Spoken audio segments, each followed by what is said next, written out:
नमस्कार फ्रेंड्स, मैं अनीशा वर्मा एक बार फिर आपके बीच में हूँ। नयन सैलून एंड ब्यूटी एकेडमी की संचालिका।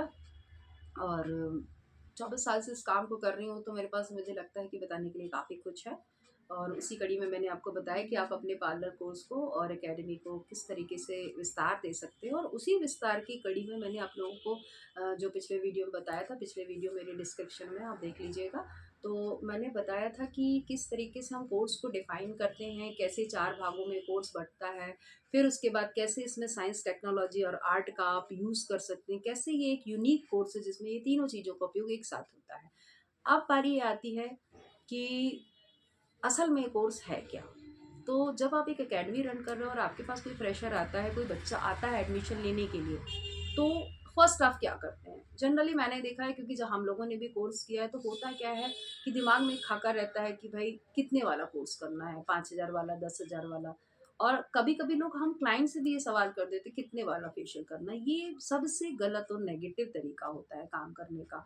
क्योंकि क्या होता है ना कि जब आप सामने वाले से बोलेंगे इतने वाला कोर्स, तो उसको लगेगा ये 5,000 में उतनी चीज़ें सिखाने वाला है। यदि आपने बोला 50,000 वाला कोर्स, तो ये 50,000 रुपए में ये चीज़ें सिखाने वाले हैं। तो ये तरीका सबसे गलत है। सबसे पहले तो आप खुद को एनालाइज़ करो, बैठ के आपको जो कुछ आता है उसको क्लासिफ़ाई करो कि भाई मैं इतने-इतने कोर्स को इस तरीके से सिखाऊँगी। मैं बेसिक ऐसे सिखाऊँगी, मैं पर्सनल ग्रूमिंग ऐसे सिखाऊँगी, उसके बाद मैं फुल प्रोफेशनल कोर्स होता है तो वो कैसे सिखाऊँगी, इसके बाद जो बचता है कि एडवांस कोर्स कैसे सिखाऊँगी। कभी-कभी आपके पुराने स्टूडेंट्स या जो लोग ऑलरेडी इस बिज़नेस में हैं, वो लोग आपके पास आते हैं, तो उनको नई चीज़ें सीखने का मन होता है कि भाई कोई नई चीज़ आई है, लाइक हेयर एक्सटेंशन है, किसी ने कलर नहीं आता, किसी को एडवांस कट नहीं आते, तो वो सिखाना, तो वो पार्ट को आप एडवांस कट में डालोगे। तो उसके लिए आप पैसे से नहीं, वो काम आप कैसे करेंगे, क्या सिखाएँगे, उसका ड्यूरेशन कितना होगा, कितने दिन वो व्यक्ति सीख कर जाएगा, उस आधार पे कोर्स को डिफ़ाइन करो। लाइक आप बेसिक कोर्स बोलो, प्रोफ़ेशनल कोर्स बोलो, एडवांस कोर्स बोलो, आप मेकओवर करवा रहे हो, ये बोल सकते हो, आप उसके कोर्स को रिफ्रेश करा रहे हो, तो वो बोल दो। बहुत सारे टर्म्स होते हैं, आपके जो टर्म्स होते हैं ना, वो एक्चुअली कोर्स को नहीं, आपको डिफ़ाइन कर देते हैं कई बार कि आपको कितना नॉलेज है। तो आप जो टर्म्स यूज़ करते हो, उस पर बहुत ज़्यादा ध्यान दो और कोर्स को प्रॉपर तरीके से क्लासिफाई करो।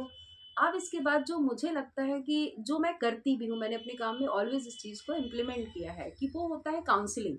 काउंसलिंग का मतलब क्या होता है, जैसे हम हॉस्पिटल जाते हैं, किसी मान लीजिए आप हार्निया सर्जरी के लिए जा रहे हैं, तो हॉस्पिटल जाने के बाद आपका एक बजट होता है। आप गवर्नमेंट हॉस्पिटल में जाते हैं तो आपको पता होता है 10,000 में हो जाएगा, और आप यदि किसी प्राइवेट हॉस्पिटल में जाते हैं तो आपको पता है कि जैसा हम रूम लेंगे, जैसी हम सर्विसेज लेंगे, उसका पैसा लगेगा।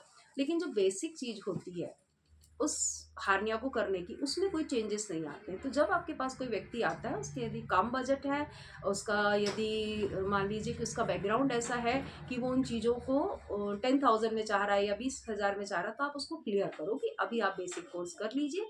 इसके बाद आपका जैसा भी इंटरेस्ट आएगा, उस हिसाब से आप देख लेना कि आपको हेयर कट पे जाना है, आपको हेयर स्टाइलिस्ट बनना है, कि आपको मेकअप आर्टिस्ट बनना है, आपको टैटू आर्टिस्ट बनना है, आपको मेहंदी आर्टिस्ट बनना है।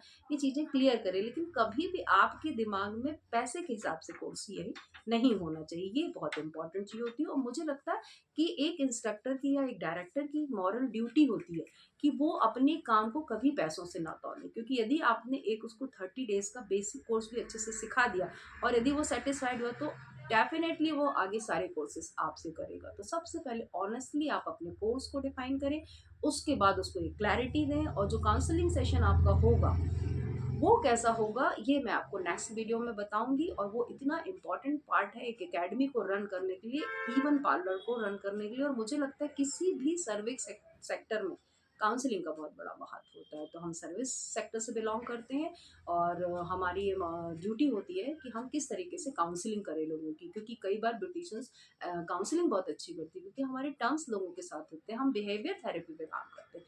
इसीलिए क्यों ना, जब हम एक एकेडमी रन कर रहे हैं, तो हम उस काउंसलिंग सेशन को रखें, और उसकी क्या इम्पोर्टेंस है, और उसको किस तरीके से करना चाहिए, और इस बिज़नेस में वो किस तरीके से आपको हेल्प कर सकता है, इस पर मैं नेक्स्ट वीडियो बनाऊँगी। आज के लिए धन्यवाद, और मैं आपसे फिर एक बार रिक्वेस्ट करती हूँ कि प्लीज़ मेरे चैनल को सब्सक्राइब करिए, शेयर करिए, लाइक करिए। Thank you.